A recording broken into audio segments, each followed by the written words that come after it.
There is this huge misconception that you can only apply for EB2 NIW if you have a master's degree or anything higher. That is actually far from the truth.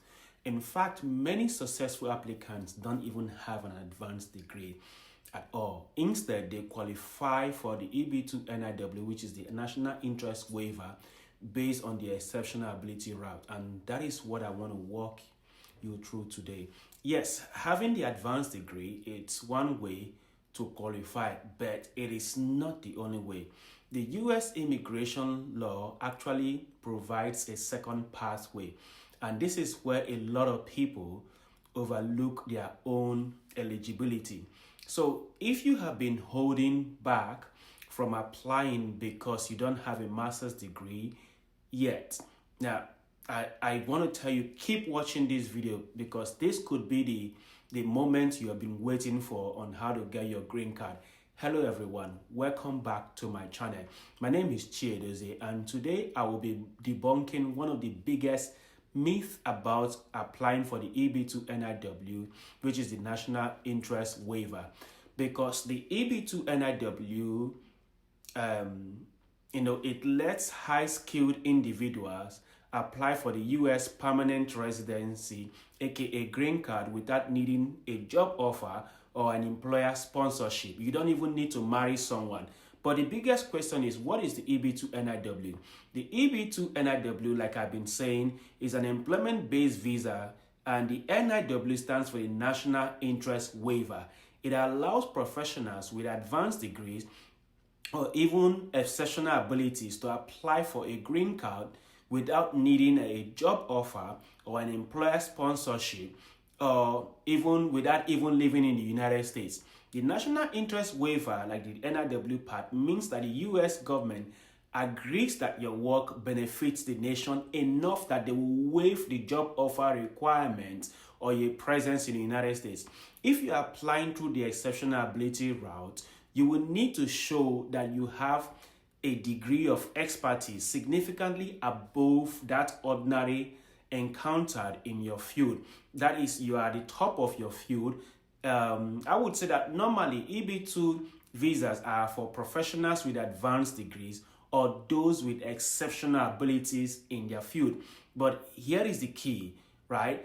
The exceptional ability route is designed for people who have achieved significant expertise even without a master's degree or a PhD. Now, the government's focus isn't just on your education. It doesn't mean anything for them. It is on the value your work and it is on the value that your work brings to the United States and what it benefits the United States. To qualify under the exceptional ability, you must show that your skills and achievement is far above what is normally seen in the field. USCIS asks you to meet at least 3 out of 7 specific criteria, and these criteria include: first, an official academic record like a degree or diploma in your field, and this can be a bachelor's degree or even a technical diploma. It doesn't have to be an advanced degree or the bachelor's degree itself. Second, you need to provide letters from current or past employers showing you have at least 10 years of full-time experience in your field. And for many professionals, this is a huge one, right? And third, it's that you have to show that you have a license or certification to practice your profession. Think like the PMP for project managers or CPA for accountants, or a professional engineer's license, anything that you could show. And fourth, you have to show evidence that you command a high salary or high payment for your services, showing that you are paid more than your peers. Now, that one will have to do a salary comparison. And the fifth one is evidence of professional membership of professional organization, and that requires outstanding achievement from its members. Now, the outstanding achievement is something that we'll have to talk about. Now, the sixth is recognition for your achievement and significant contribution to your field. And this is where you will need to show awards, patents, or significant media coverage about your work, right? Now, all these are achievements. You only need 3. out of these things that I've listed. So you could have a bachelor's, which is 1, 10 years of experience, which is 2, and a high salary, which 3 is that you've met, just like that. You are eligible to file for the EB2 NIW category, which is exceptional ability. I'll put a link in the comment section regarding additional documents that you can provide if you do not have any of the things that readily listed, because there are some other things you could provide to show that you have exceptional abilities. But if you don't have a master's degree, your experience, your recognitions, and professional achievements can sponsor you. That is what you have actually achieved before now can actually help you get a green card. I want you to comment if you know someone who has actually applied for the EB2 NIW only with their bachelor's degree and they got approval, so that people will understand that what I'm saying, it's legit. Now, you have to understand that meeting this criteria doesn't mean that you qualify for the EB2 NIW. Because after you prove your exceptional ability, you still have to prove that you deserve the National Interest Waiver using the 3-pronged Danasa test. Now, I have made a detailed video about the 3 prongs in the Danasa, the 3 Danasa prong test, right? I've linked the video in this section. I want you to go ahead, watch that video, because that video actually had to go into detailed explanation of what this test is all about. But let's keep on watching to see what we have here. Once you show that you qualify for the EB2 NIW through the exceptional ability route, USCIS then checks the NIW prongs, which is your past work important or is it beneficial to the United States? Are you well positioned to advance your work in the United States? And will it be beneficial for the United States to waive the job offer requirement for you? That is to say that it's your proposed endeavor of, does it have substantial merit and is it of national importance, right? Now, this is the part of the process that USCIS added to make sure that you are not just checking boxes, that checking boxes isn't enough, and they call this process the final merits determination. And I want you to think of it this way. The criteria we just talked about the 10 years of experience, the membership of professional organization, the high salary, that is your evidence. But the Danasa test, it's your argument. That is the final merits determination, and which is where the USCIS officer steps back. They look at everything you have submitted, and that is all of the evidence before them and all the arguments that you make so far, and they ask one holistic question. In total, does this person's profile actually warrant finding of exceptional ability, and does it merit the National Interest Waiver? That is a big question, and they can only be the one to answer this question. And I think that this is a common sense test, right? Because it prevents a situation where an applicant technically meets the 3 criteria, but in a very weak way. Because the US is looking for people that are at the top of their field. For example, let's say your high salary is only 5% above the average, and your professional membership is from a group with questionable standards, right? You might have checked the boxes, but the quality isn't there.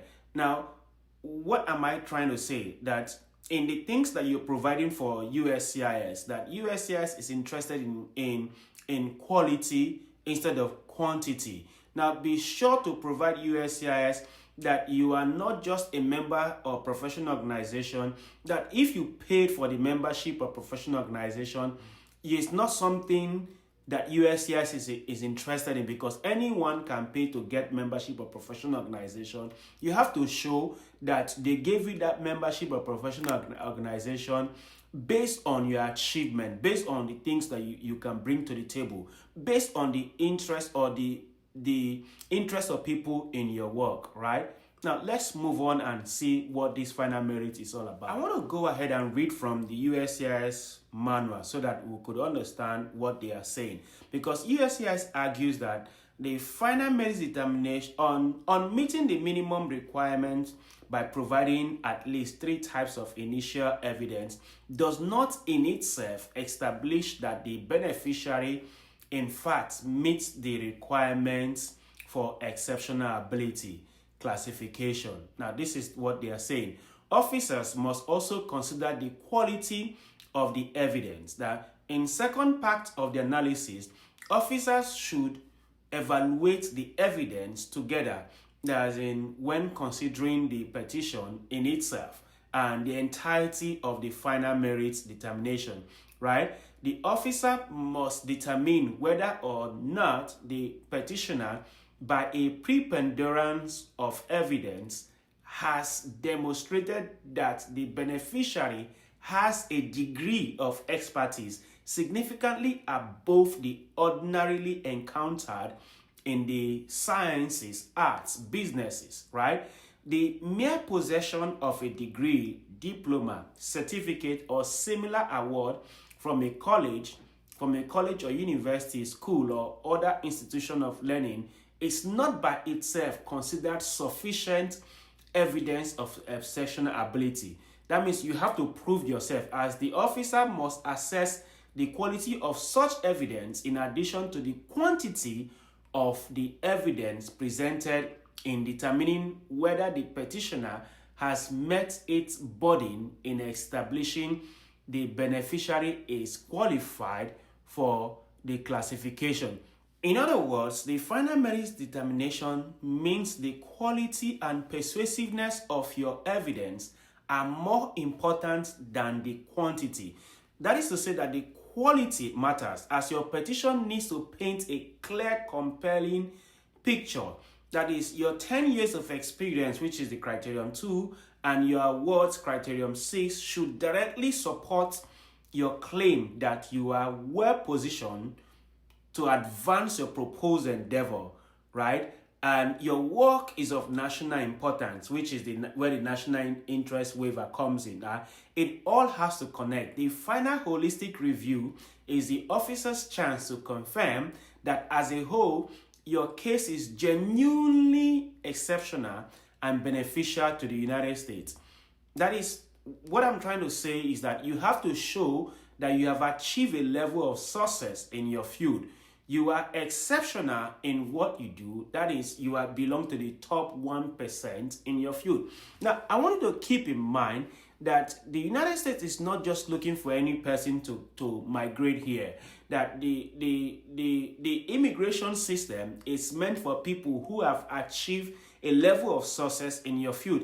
And this level of success can be interpreted differently. Now, we could actually look at it in the terms of if you have published, like if you have citations, if your publication have gathered citation. Now, keep in mind that those people who have bachelor's degree are not readily people who can publish, right? So let's look at it from a different angle. Have they been invited to judge the works of others, like hackathons or things like that? Have they received recognitions in their field that they have given award as, for doing something that is above and beyond in their field? Or they have been invited as a guest speaker to a reputable conference to come speak on something that relates to their proposed endeavor. These are things that USCIS is checking to understand that the person has achieved a level of success and the person is above the average person in their field. Like I mentioned that, in determining the final merits determination and, taking together if the person is more than the average, it is left for the USCIS officer to determine that. It is not because they are human beings, they have to look at the evidence in its totality and in quantity and quality. And in this case, I will put quality ahead of quantity. Quantity matters, but quality is the key here in demonstrating that you're a person of exceptional ability. So if you have been holding yourself back, because of that misconception, right, that you need an advanced degree, it is time to rethink these things, right? The EB2 NIW is one of the most flexible pathway to the permanent residency in the United States, and the exceptional ability route opens the door even wider, right? The exceptional ability route, like I mentioned, is incredible, often overlooked pathway for experienced, talented, and high-earning professionals who prove their expertise through their careers, not just through their diplomas. The diplomas are important, but you have to demonstrate that you have something more than just a degree. Don't let a piece of paper or the lack of one stop you from exploring your option. Your decade of hard work, your salary, high salary, and the respect of your peers can be just as, if not more powerful than you could imagine. If you need a breakdown of the documents you need, or you need someone to evaluate your profile, right? I'm available to help you evaluate your profile to see how well maybe what are your chances like. Check in the links in the description, and don't forget to like, subscribe to my channel, and share this with someone who thinks that they may need to hear it. And thank you for watching my video. I will see you in my next one.